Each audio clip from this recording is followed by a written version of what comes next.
চাই, আরো ফাঁসি চাই।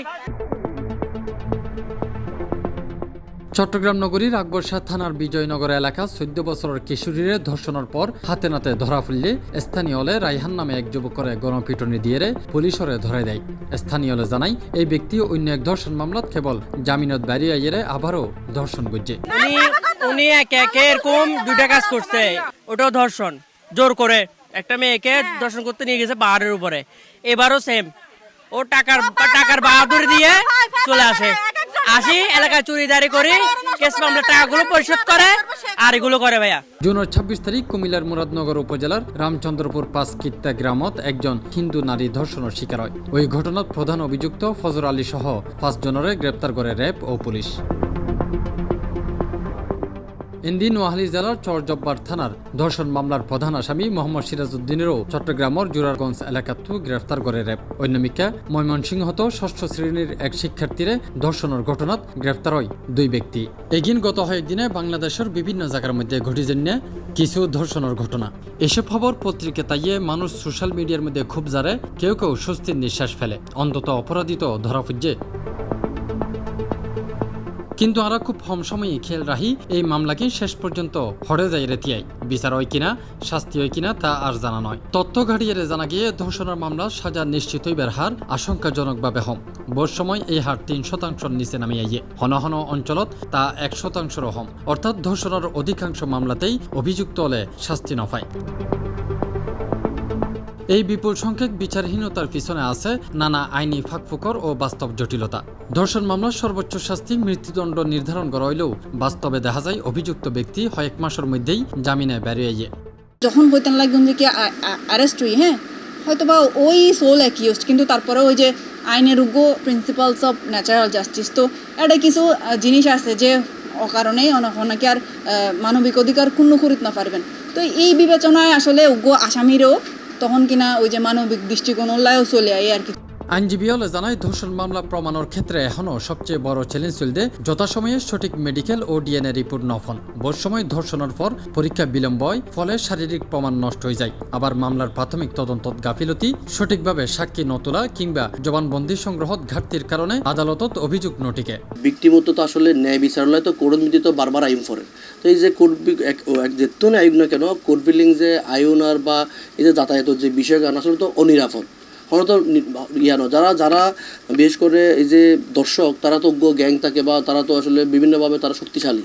তো এখন দেখা যায় কি আসলে আর বহু সমৃদ্ধি কুলায় না উঠে কীরকম যে এটার মধ্যে এই যে ন্যায় বিচার নিশ্চিত বা কোর্ট বিলিং নতুন যে একখান ন্যায় বিচার পাইব ইয়ানলাই যে একখান দীর্ঘ 2, 3, 4, 5 বছর পর্যন্ত যে ইয়ানলাই লাগিতেও পড়িব এই ধৈর্য, এই সাহস বা এই যে আর্থিক যে বিষয়গান টিয়া পয়সা খরচের বিষয় থাকে ব্যাক কিছু মিলে আসলে ওই যে যারা আসামি বা যারা দর্শক ইতারা তো আসলে প্রতিনিয়ত এই মামলাতে মুক্তি পাইবার লেভেলে কী করে কেউ বা বিভিন্নভাবে প্রেশার ক্রিয়েট করে।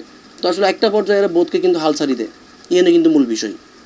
বিভিন্ন যে ফ্যাক্টর কিনা আছে ইন যখন টাইমলি কোর্টের কাছে আজিন নয়, তো কোর্টের কাছে আসলে আন্ডার ট্রায়াল মামলার আসামিরে বিনা কারণেই মানে সাজা নিশ্চিত করিরেই ওরা মানে রিলিজ মানে আটকায় রাখুন নিবে আইন পরিপন্থী অনতে সাজাইবে আগে নিশ্চিতকরণ করব, এরপরে ওই কি ওরা যে সাজা দিবেন সেই অনুসারেই ও কিন্তু কাস্টডি হারিব। আরও ভয়ঙ্কর বিষয় হইতে বোধ মামলাত ভুক্তভোগী বা তার পরিবারের ভয়ভীতি ও চাপার মুখর সাক্ষাৎ সরি যাইতে দেখা যায়। প্রভাবশালী অভিযুক্ত হওয়ার কারণে মামলা প্রত্যাহারও হয়ে যায় প্রায়। বিচার প্রক্রিয়ার দীর্ঘসূত্রতা তো আছেই। বছরে বছরে মামলার তারিখ পরে সাক্ষী হলে নয় বাদী ক্লান্ত হয়ে পড়ে, ব্যাক মিলিয়ে জামিনের পথ সহজ হয়ে যায় অভিযুক্ত লাই। এভাবে একসময় মামলা কিনো মসি যায় খবরের হাগসত্ব। প্রত্যেক ঘটনার একদম ফাইনাল পর্যন্ত জম করব, কারণ আইনের মধ্যে উগ্র যে অপরাধের কথায় খনিবে বিচারের উগ্র দীর্ঘ প্রক্রিয়া আছে। তো এই যে প্রক্রিয়া এর মধ্যে বিভিন্ন এজেন্সি জড়িত, মনে করেন শুধু যে আসামি অ্যারেস্ট করছি তখন কিন্তু পুলিশ আই গেই, পুলিশের পর একটা কোর্ট জড়িত হয়ে গেই, তারপরে যে কি মেডিকেল জড়িত ওইজার গই। তাহলে যেহেতু এই কাজিন কোনো নির্দিষ্ট সংস্থান ন এবং বিভিন্ন জনেরই ভাগ করা এবং আর প্রত্যেকখান প্রতিষ্ঠান অলরেডি ওভারলোড, হ্যাঁ যে পরিমাণ আরতে অপরাধ বা যে পরিমাণ ঘটনা ঘটি যার তো আসলে কুইক রেসপন্স করিবার মতো অত হয়তো জনবল ন থাকে। বা তারা যে পর্যাপ্ত সাপোর্ট প্রয়োজন ইয়েনও ন থাকে তো যার কারণে হয়তো কি বিভিন্ন এই যে ফাঁকফোকরত ফরিয়ে না এই ডিলে এগিয়ে হয়ে যায় গত মার্চত সরকারের পক্ষতো ধর্ষণ মামলাত 15 দিনের মধ্যে তদন্ত ও 90 দিনের মধ্যে বিচার সম্পন্নর নির্দেশ দেওয়া হয় কিন্তু বাস্তবে দেখা যায় চার্জশিট দিতে সময় লাগে যায় 6 মাস বা তার বেশি বিচার সম্পন্ন তো বোধ দূরের হতা আন্তর্জাতিক মানবাধিকার সংস্থা আইন ও সালিশ কেন্দ্রর এক প্রতিবেদনত উড়িয়েছে 2020 হইতে 2024 সালের মাঝামাঝি সময়ত বাংলাদেশত গড়ে প্রতি 9 ঘণ্টাত একজন নারী ধর্ষণের শিকার হয় দিন প্রতি অন্তত 2 হইতে 3 জন নারী কিংবা শিশু ধর্ষণের শিকার হয় যারার বোধকেই বিচার নয় বরং অপরাধী হলে জামিনে বেরিয়ে এলে আবারও প্রভাব হারায় ভয় দেখায় আর সমাজরে বুঝাই ধরা পড়লেও কিছু নয় প্রত্যেক সেক্টরের মধ্যে আর ডিজিটালাইজড অমফরিব যাতে কি যেন আরা এই যে ম্যানুয়ালি আগুনের প্রতি যেন আরতে অপেক্ষা করণ নপরে আর কি মনে করেন ডিএনএ টেস্ট দিবে মাত্র লিমিটেড কিছু জায়গা দিয়ে হয় এর বাইরে আর যাওয়ানো যায় তো এইখানের পরিধি এখানে এটা বারণ করবো যাতে করি এই সমস্ত এগিন কুইক রেমেডি দেওয়া যায় তাহলে হবো কি অপরাধের যখন বিচার প্রক্রিয়া ত্বরান্বিত হইব উগ্র সাজা নিশ্চিত হইব তখন ওই যে কি সমাজের মধ্যে মেসেজ যাইব যে এই ধরনের অপরাধ করলে আসলে বাঁচন সম্ভব না